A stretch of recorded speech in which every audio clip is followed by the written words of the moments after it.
예전에 제 사건 했던 얘기하면은 공무원이 한 1억 뇌물 받은 걸로 구속이 돼 있는 상태에서 재판을 맡아달라 가족이 찾아왔어요. 그럼 이거에 대해서는 뇌물이 아니라면 어디서 마련했냐 그랬더니 노모에게서. 그 노모가 어떻게 1억이 있느냐, 이체받아야 현금으로 받아요. 평생 살면서 뽀깃뽀깃한 현금을 장롱 속에서 1억을 마련했다 이렇게 얘기하시더라고요. 못합니다. 그 정도예요. 자기가 경제적으로 매우 어려웠다는 거죠. 그래가지고 추징금 납부하기 위해서 어쩔 수 없이 돈을 빌렸다면서. 근데 중간에 보니까 지금 뭐 6억 출판기념회로 막 벌었잖아요. 이거는 앞뒤가 안 맞게 돼요. 충돌이 생겨요. 그러니까 이게 지금 두더지 게임처럼 이렇게 막 막아야 되는 게 많거든요. 근데 두 손으로 막기에는 너무 많이 솟아올라와 있다. 이 의혹들이 다 정리가 안 된다. 구자령 변호사에게 정말 저는 궁금한 게 오늘 많습니다. 자, 구자령 변호사가 저한테 1,000만 원을 빌려줄 의향이 있다고 얘기한 이후로 모든 사람이 저한테 구자령 변호사에게 빨리 1,000만 원 빌려라.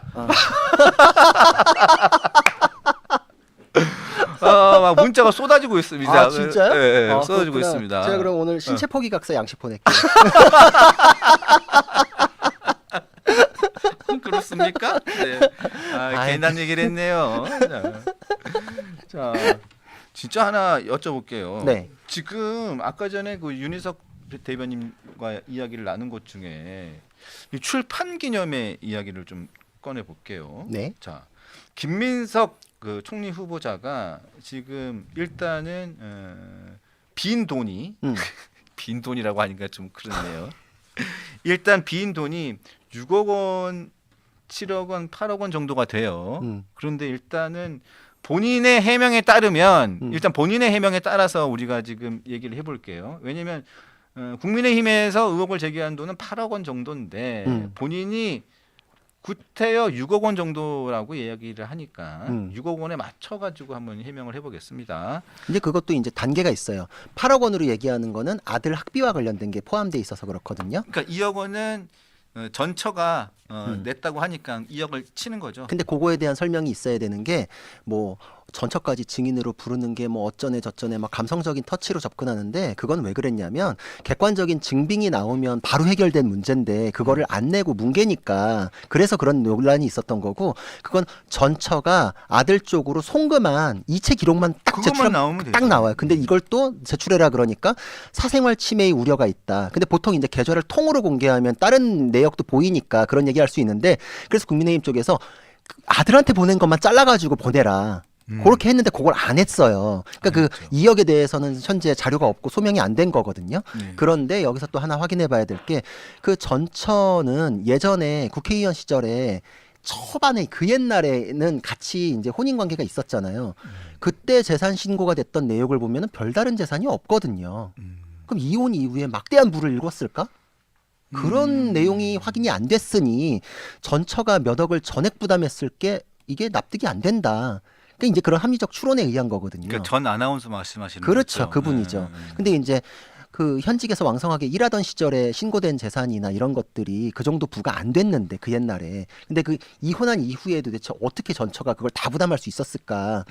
그러니까 이거는 마치 다 좀 소명하기 어렵고 구린 부분에 대해서 떠넘기는 예전에 문재인 정부 때 그때 방식 아닌가. 왜냐면 그때도 공직자나 이런 사람들이 뭐만 걸리면 아내가 다 했다 이랬었거든요. 그때도 나는 모르는데 아내가 다 했다. 막 그때 김의겸 그때 대변인 뭐 문제 됐을 때도 아내가 다 했다. 흑석 선생. 그렇죠. 그때도 대출 받을 때 김의겸 의원의 인맥과 관련해 가지고 대출 일어나고 그랬는데도 나는 몰랐고 아내가 다 했다. 맞아요. 뭐 이랬었거든요. 아내, 그러니까 그래서 이게 그때 이제 유행했었던 말이 내가 다 했다란 말 아니냐 그런 얘기도 막 조롱조롱 오고 가고 그랬는데 아내한테 밀어버리면은 이게 지금 검증 대상에서 빠져나갈 수 있는 건가? 안 그러잖아요. 그러니까 이제 이게 계속 그 2억 부분에 대해서도 논란이 남아 있는 것이고 자료 내면 깔끔할 문제를 왜 안 내는가 요거에 대한 의문이 남아 있는 것이고 이거는 그 아내를 검증 영역으로 끌어들인 건 김민석 후보자 본인이에요. 그렇잖아요. 그렇죠. 본인이 얘기했으니까 그러면 그거에 대해서 이체증 내세요? 그럼 끝나는 문제잖아요. 근데 검증 영역으로는 본인이 끌어들여 가지고 아내를 곤란하게 만들어 놓고 그거에 대해 가지고는 상대방이 객관적 자료를 요구하니까 뭐 아내까지 끌어들이는 비정함에 뭐 어쩌고 뭐 이렇게 하는 거는 제가 보기엔 근원적으로 본인이 끌어들인 거 아닌가? 그럼 본인이 비정한 건가? 이런 이제 의문이 드는 것이죠. 이 2억은 이제 거기까지. 그리고 이제 그거는 이제 그거대로의 검증이 있으니까 이제 나머지 6억에 대해서 가보자. 라고 하면은 출판 기념회에 대해서는 돈이 들어오면은 현금 재산이 증가했잖아요. 그럼 신고해야 되거든요. 또 근데 신고를 안 했어요. 그럼 공직자윤리법상에 신고를 안 한 거에 대해서는 또 인정을 해야 되는데 그것도 말을 교묘하게 또 연말돼 가지고 다 썼다. 그러니까 이제 공직자 그 재산 신고하는 그 기준점상에선 그 돈이 또 없대요. 그러니까 이제 주진우 의원은 그 얘기를 하는 거예요. 12월 무렵에 돈이 팍 이제 증가했다고 하는 거잖아요. 출판 기념회나 결혼이나 이런 게 12월 무렵인데 그럼 그 한 달 남짓의 짧은 기간 동안에 그게 다 소진이 되냐? 그게 어디다가 쓰냐고. 그거를. 그렇죠. 그걸 물어보는 건데 민주당 쪽에서는 그거를 또 비틀어 가지고 뭐 그거 주진우 의원이 뭐 말을 조작해 가지고 이상하게 하네 어쩌네 그러는데 되게 합리적 추론이거든요. 늘어난 시점이 그때라 그러면 그때 그 재산이 있으면 신고를 했어야 되는데 안 했으면 그럼 공직자윤리법 위반이다라는 건 인정을 해야 되는데 또 그건 또 인정을 안 하는 거예요. 그걸 인정 안 하는 거. 저는 궁금한 게 그런 거예요. 음. 빙부상 있었고요. 재혼 결혼식이 있었습니다. 네. 그런 다음에 두 번의 출판 기념회가 있었어요. 자, 이 네 개의 행사, 행사라고 할게요. 행사에서 6억 원이 나와야 돼요. 맞죠? 근데 본인은 이 네 개 행사에서 6억 원이 충당이 됐다는 거 아닙니까? 그게 좀 의아한 거는 일단 결혼식은 축의금 받지 않는다고 했었던 걸로 알고 있는데 맞아요. 본인이 축의금 받지 않겠다고 했어요. 근데 말은 그렇게 해놓고 다 받으셨다는 얘기인가요? 그러면 일단 그것도 이제 네. 황당하고 네. 두 번째로 또 빙구상이잖아요. 네, 그럼 그건 처가 가족 쪽으로 들어가는 돈이어야 될 텐데 네. 그게 전액이 김민석 의원이 가질 수가 있나요? 모르겠어요. 저는 그것도 좀 이해가 잘 안 되고 그렇게 많이 들어오나요? 나도 그럼 다 받아야 되나? 모르겠어요. 이해가 안 되고. 그리고 두 번의 출판 기념회. 그거는 출판 기념회는 참 문제가 많죠. 근데 적어도 재산 증가에 대한 신고는 들어갔어야 되거든요. 그러니까 아까 또 이제 주진 의원이 제기했던 이제 그 의문점으로 돌아가는 거죠. 그럼 그 돈이 갑자기 다 썼단 얘기냐? 그러니까 보세요. 그러니까 제가 궁금한 건 이런 겁니다. 첫 번째, 음. 이 조의금 어쨌든 간에 빙부상이라도 음. 사위인 김민석 음. 전 의원이죠. 20년 전에 10몇 년 전에 국회의원을 했던 신용불량 상태인 김민석 전 의원을 보고 나중에 총리가 될 것으로 예상을 해서 사람들이 1억 5천을 해줬어요. 네, 자 그러면 이 조의금은 1억 5천, 1억 5천이에요. 자 그리고 결혼식 축의금 1억 5천. 이거는 신고 대상입니까? 다 신고 대상이죠. 공직자 신고 대상이에요, 공직자? 그럼요. 내 신고 재산이 늘어났으면 신고 대상이죠. 신고 대상이에요. 근데 이거 안 했잖아요. 그리고 자, 전 제일 중요한 거 출판 기념회라고 보는데 왜냐하면 요 때는 빙부상 일단 결혼식은 본인이 공직자가 아니었으니까 신고 대상은 아닐 수도 있죠. 자, 일단 출판 기념회가 제일 문제라고 생각을 합니다. 네네네. 출판 기념회가 보면 11월 달에 11월 달에 한 걸로 나와 있어요. 네. 자, 여기서 그냥 간단하게 그냥 3억을 나눠서 1억 5천이라고 쳐요. 네. 그러면 11월 달에 출판 기념회를 해 가지고 1억 5천을 걷어 들였는데 한 달 반 만에 1억 5천을 싹 써야 되잖아요. 그렇게 되죠. 싹 써서 그래야죠. 아예 그냥 제로를 만들어 가지고 하지 않는 이상은 음. 신고를 해야 되는 거잖아요. 그렇죠. 남는 거는 내 재산이 늘어나 있는 상태니까 예. 그 상태대로 신고를 해야 되는 게 맞죠. 근데 1억 5천을 다 쓸 수가 있나요? 쓰려면 쓰겠죠. 근데 어디다가 써요? 그러니까요. 무슨 뭐 부동산 사거나 뭐 이런 거 기부를 아닌 다음에 만약에 기부를 하게 되면 기부를 했다고도 신고를 해야 될 거 아니에요. 그 기부 영수증을 받으니까. 그렇죠. 그렇죠. 그다음에 기부 영수증을 받으면 뭐 연말 정산을 위해서라도 무슨 영수증을 어디다가 제출해야 될 거 아닙니까? 자동으로 들어가요. 그 기부 영수증은 끊어준 데에서 자동으로 신고돼서 우리 연말정산할 때 그렇죠. 저도 기부를 하고 있거든요. 그러니까 저도 깨알 해요. 같이 얘기를 하면 그럼 자동으로 내가 신고 안 해도 올라가 있잖아요. 올라가잖아요. 올라가 뭐 있잖아요. 유니세프나 응. 다 하잖아요. 하죠. 그럼 거기도 안 들어가요. 그렇죠. 그러면서 지금 1억 5천은 어디를 간 거예요? 그게 설명이 안 되는 거예요. 저는 그래서 아까 얘기하는 게 그럼 그게 싹 썼던 거는 무슨 뭐 부동산 사거나 이러면은 사실 소비하기가 굉장히 어렵잖아요. 그 정도로 규모가 큰데 그러면은 어디 썼다고 밝히든지 못 밝히면 사실은 제가 신고를 누락했다고 인정을 하든지. 근데 이게 신고의 누락이 아닙니까? 위법 아닙니까? 이러면은 그 전에 썼대. 그럼 어디 썼냐? 그럼 모르는데 얘기 안 해요. 그러니까 이게 말이 앞뒤가 안 맞는 거죠. 그러면 이 그냥 꼬인 실타래들은 니네들은 믿어라. 이거밖에 안 되는 거잖아요. 내가 이렇다는데 어디 기침 소리를 내느냐. 뭐 이런 거죠, 지금. 도저히 저는 이해가 안 되는데 음. 이게 그러니까 그러니까 이거 똑같은 얘기예요. 그러니까 이건 어차피 본인이 인정도 안 할 것이고 음. 인정도 안 할 것이고 이거는 밝혀낼 수 있는 방법이 수사밖에 없는데 그렇죠. 뭐 수사가 되겠어요, 이게? 이거 수사를 누가 할 것도 아니고 그렇죠. 수사했다가는 검찰 지금 없애려고 하는 상황에서 뭐 검찰이 뭐 이걸 지금 뭐 자기 목숨을 어차피 음. 목이 좀 달랑달랑 하고 있는 상황에서 내 목을 빨리 쳐주세요 하면서 이걸 할 것도 아니고 그죠. 그리고 뭐 누가 용기 있게 수사 시작하면 어떻게 되는지 알아요? 다 임지 바꿔가지고 날려버려요. 그러니까 이제 뭐 해봤자예요, 이거는. 그러니까 이제 그걸 누구보다 민주당이 잘하는 거니까 이거는 뭐 청문회 기간 이틀만 때우면 넘어간다라는 생각을 처음부터 했던 걸로 보이고 다 그런 거죠, 뭐. 이틀만 견디면 그냥 되는 건데 뭐 이제 이런 거고. 그 청문회 왜 하는 거예요? 이거 뭐 할 필요가 없는 거였네. 근데 이게 다 저는 차곡차곡 쌓인다고 생각을 합니다. 이런 태도들이 또 국민들께서 다 마음에 두고 계시거든요. 이제 이러다가 이게 마일리지가 쌓였을 때 언제 빵 하고 터지면 이것까지 다 소환이 돼요. 그런데 이거 부동산이라던가 어디로 차명으로 뭘 사놨다라도 이거는 음, 흐름을 음. 볼 수가 있을까요? 아, 차명? 근데 이제 현금 거래는 중간중간 끊기니까 관련자들의 뭐 이런 내용이나 이런 것들이 조합이 돼야 되거든요. 근데 이제 청문 과정에서 자료가 이렇게 안 나오면 보통 자료를 가지고 추론해서 이게 거꾸로 이제 추적해 들어가는 건데 자료를 안 내면 뭐가 있어야지 이제 실마리를 풀 텐데 그게 어렵죠. 그러니까 현금을 가지고 예를 들면 이 현금으로 다른 사람에게 현금을 넘겨서 음, 그 사람이 차명으로 무슨 부동산을 샀다거나 음, 뭐 이럴 가능성은 그냥 제 아이디어예요. 음. 그냥 혼자의 생각. 뭐 모르겠어요. 뭐 자료를 안 내니까 우리는 뭐 상상의 나래를 펼 수밖에 없죠. 그죠?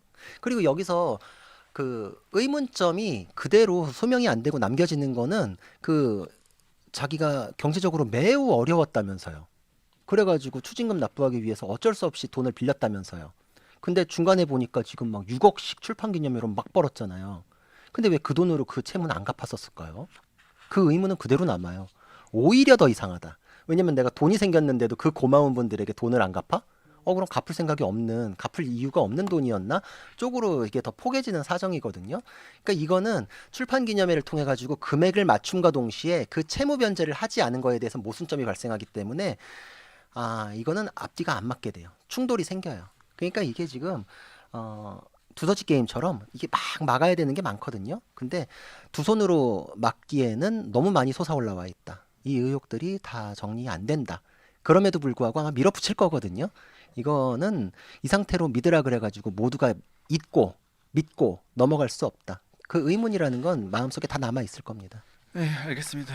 계속 그냥 뭐 다람쥐 쳇바퀴 돌듯 그냥 이게 뭐 자료를 내지 않고 해명을 제대로 하지 않는 이상 그냥 의혹을 제기하는 입장에서는 누가 봐도 이거는 돈이 비고 돈이 음. 비잖아요. 돈이 비는데 여기 돈이 또 생겨 있는데 이 돈 어디 갔지? 하고 있고 여기 돈이 있네? 근데 어디 갔지? 이런 상황인데 이거 내 거 아니야. 나 다 썼어. 근데 그 돈 어디 갔냐? 그건 어디서 벌었는데요? 여기서 벌었어. 근데 그 돈은 어디서 갔어요? 어디 갔어요? 몰라. 나 모르겠는데. 그리고 그 돈을 그렇게 헤프게 팍 써버릴 것 같으면 저는 고마운 분들 찾아뵙고 진짜 고기라도 하나 얹어가지고 돈을 갚았어야 될 것 같은데. 아니 이상해. 진짜 말이 안 되는 게 출판 기념회에서 돈이 그렇게 벌었으면 돈 추징금 먼저 갚는 게 우선이고 추징금 갚고 난 다음에 돈 남잖아요. 맞잖아요. 6억 6억이 남잖아. 6억 가지고 추인금 다 할 수 있잖아요. 했었죠 그때는 다 가능했죠. 하고도 갚잖아요. 남죠. 그렇죠. 남잖아요. 그러고 안 되면 그 남은 돈은 1억 얼마 빚을 갚아요. 빚을 갚으면 딱 떨어지잖아요. 음. 그러면 진짜 돈이 딱 마이너스가 다 없어지고 돈 딱 되잖아요. 네. 그러고 난 다음에 그러면 본인은 정말로 깔끔하게 국무총리 후보자로서 지금 돈 문제가 클리어하게 된 상태에서 지금 딱 인사청문회 딱 나갈 수 있는 상황인데 왜 이렇게 했냐고요. 난 이해가 안 된다 보니까. 예전에 이제 딱 깝깝하니까 예전에 제 이제 사건 했던 얘기하면은 제가 이제 그 상담을 했는데 공무원이 한 1억 남짓 뇌물 받은 거로 구속이 돼 있는 상태에서 재판을 맡아달라 이렇게 가족이 찾아왔어요. 공무원은 구속돼 있으니까.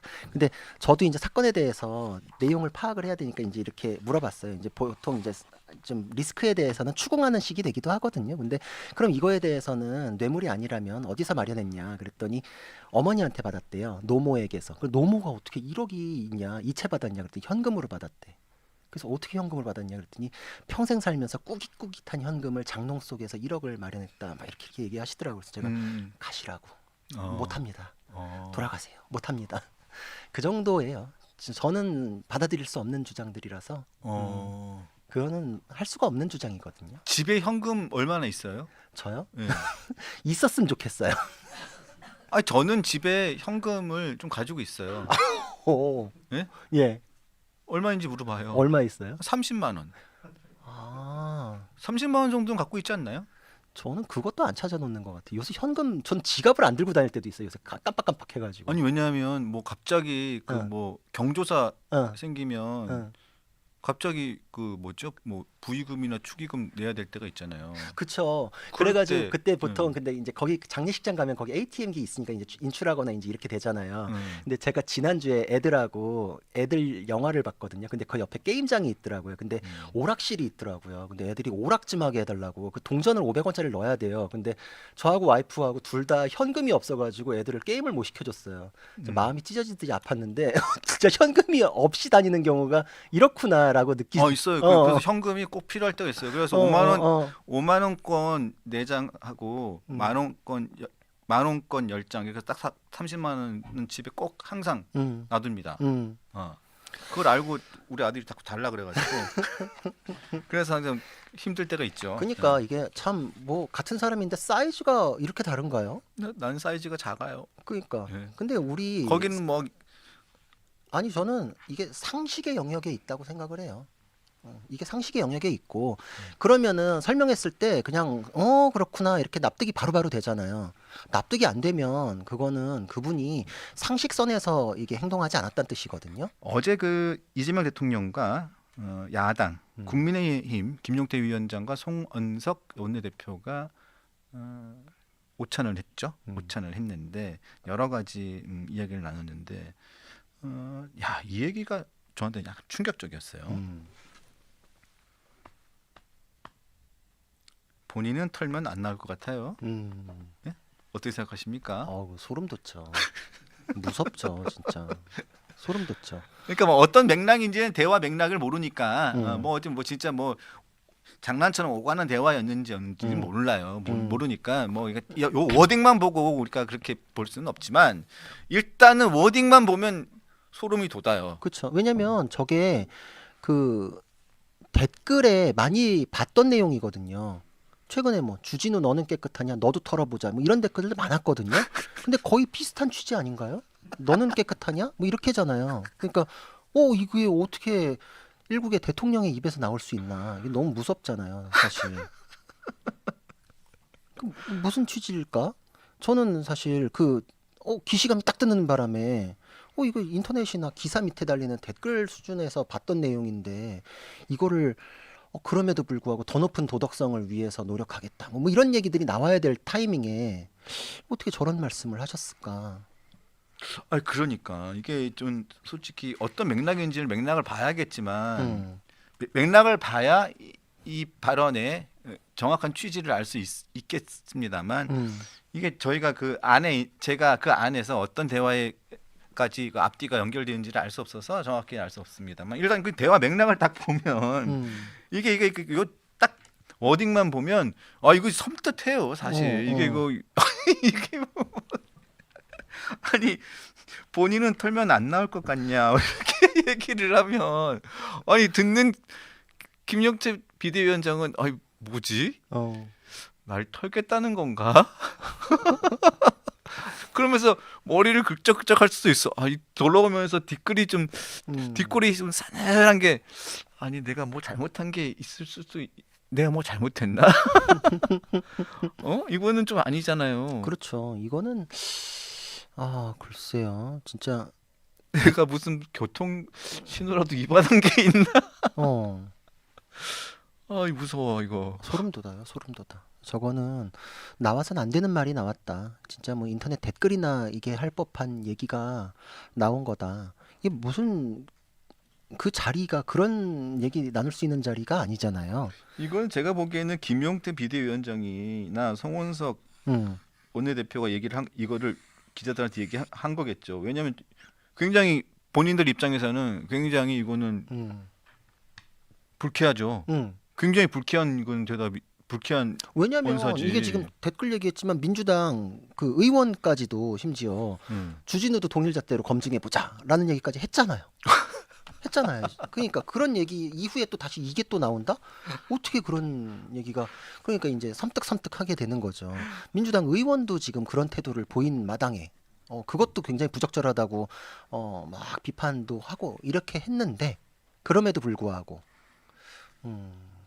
그러니까 책임 있는 정부 여당으로서는 지금 그 검증에 대한 자세가 굉장히 좀 불성실하고 부족하다라는 생각이 들어요. 민주당 의원들이 주로 이런 검증해야 된다면서 검증 대상자를 그렇게 윽박지르고 그러면서 무슨 말 한번 반문이나 들어오면은 뭐 태도가 어때? 뭐 이러면서 내가 지금 묻는 건 국민을 대신해서 묻는 거예요. 지금 국민들한테 이럽니까? 이렇게 뒤집어 씌우잖아요. 그렇죠. 근데 지금 인사검증하는 사람들은 국민을 대신해서 지금 인사검증하는 거잖아요. 근데 그 인사검증위원들을 공격해. 그럼 국민을 공격하는 거잖아요. 맞아요. 네. 근데 뭐 털면 뭐 안 나오겠나? 뭐 이런 식으로 하면 뭐 국민들한테 하는 얘기인가요? 국민들도 그거에 따라 여론을 지금 형성하고 있는데 우리 다 같이 구리니까 그냥 넘어가 줍시다. 국민들한테 그런 얘기하는 게 되잖아요. 그 뭐 우린 그렇게 안 살잖아요. 그렇게 안 살기 위해 노력하는 거고 그러기 위해서 법이 있는 거잖아요. 법대로 해가지고 이게 맞는지 틀린지를 따지는 건데 이게 지금 이런 식으로 좋은 게 좋은 거지 뭐 우리 그냥 서로 까지 말고 넘어가자 이러면은 그냥 다 부패해요. 그 원칙이 어디 있어요? 제가 그 최근에 중국 문화대혁명 이후에 있었던 그 중국사에 대한 책을 읽었는데 거기 그렇게 돼 있더라고요. 도덕이라는 거는 중요하지만 그 자체로는 사회를 발전시키는 동력이 되기에 부족하다. 그렇기 때문에 그 도덕을 담은 법이라는 게 있어야 한다. 법은 강제력이 있으니까. 그래서 그걸 지키기 위해 노력하는 게 우리가 사람답게 살기 위해서 노력하는 것이다. 네. 근데 법에 대해서도 이렇게 느슨하게 왔다 갔다 하면서 뭐 너는 뭐 털면 안 나올 것 같아. 그럼 뭐 잣대를 우리 둘 다 들이대지 맙시다. 그러면 이게 뭐 자기들끼리 뭐 적대적 공생 관계를 하자 뭐 이런 거. 그럼 국민의힘도 당도 있을 필요 없는 거예요.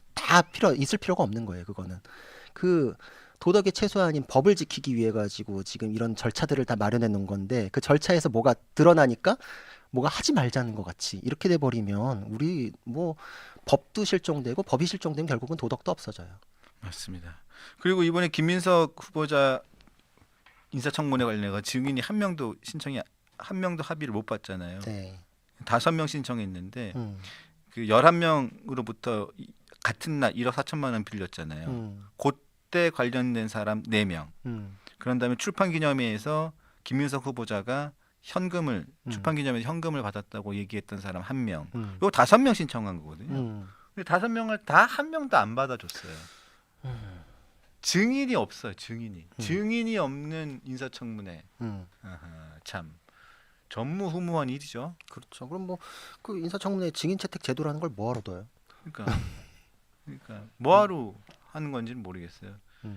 그냥 여야 분명히 주진 의원이나 뭐 야당 의원들이 관련해 가지고 막 하면 이제 여당에서 막 이래가지고 파행 그런 다음에 또 한 2시간씩 3시간씩 또 정해. 파행하고 난 다음에 또 점심 먹고 음. 다시 또 속개해.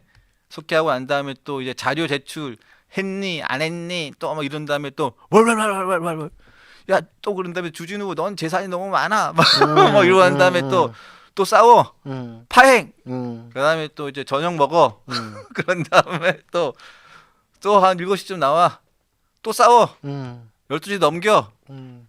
끝 한 2시까지 하다가 끝 그 다음날 또 똑같아 음. 그 다음에 또 하루 하니 더 하니 막 하다가 마지 못해서 오전 음. 3일째까지 갑니다 분명히 3일째 오전 정도까지 어쩔 수 없이 또 오전까지 가 그런 다음에 또 질질 끌다가 음. 그냥 통과지 뭐 그죠. 그렇게 뭐 원래부터 그렇게 전략을 세운 거잖아요. 그러니까 처음부터 누워서 시작했잖아요. 그냥 처음부터 누워 있었다. 이건 침대 축구. 처음부터 누워서 할 시작을 했기 때문에 인사청문회를 보면 소명될 걸로 예상됩니다라는 말로 지금 며칠 때웠거든요. 그리고 이제 인사청문회 오면은 그거 이제 실시간으로 다 보기 힘들잖아요. 그럼 언론사에서 요약하면은 보통은 또 이제 막 설전 오고 가는 거. 그럼 방금 얘기한 거대로 니네는 뭐 어째 뭐 이런 거 이제 고성 오고 가는 제일 소리 크게 지른 부분 딱 짜가지고서 한 5분도 다루기 쉽지 않아요. 그 싱크 나오는 게. 그러면은 나머지는 그냥 그런 식으로 파행으로 때우고 넘어가는 거죠. 그래서 이번에는 진짜 우리 강냉이 여러분들이나 국민 여러분들이 그 언론사에서 편집한 내용 말고 그냥 한번 처음부터 끝까지 그냥 한번 틀어놓고 일상생활을 하시면서 그냥 한번 쭉 한번 들어보셨으면 좋겠어요. 아 근데 정말 마음이 아픈 게 제 주변 분들도 진짜 열받고 스트레스 받아가지고 아예 뉴스 자체를 못 보겠다는 분들이 너무 많아가지고 맞아요. 그래서 드릴 말씀이 없습니다. 드릴 말씀이 없어요 진짜. 아이고 알겠습니다. 우리 다음 주에 뵙죠. 네, 예. 네, 다음 주에 뵙겠습니다. 네. 네. 다음 주에는 김민석 총리가 돼 있겠네요. 그럴 가능성이 크네요. 그러겠죠. 네. 또 무슨 이상한 요소를 아니 이상한 이야기를 또 하고 있을지 궁금하지만 하여튼 지켜보죠.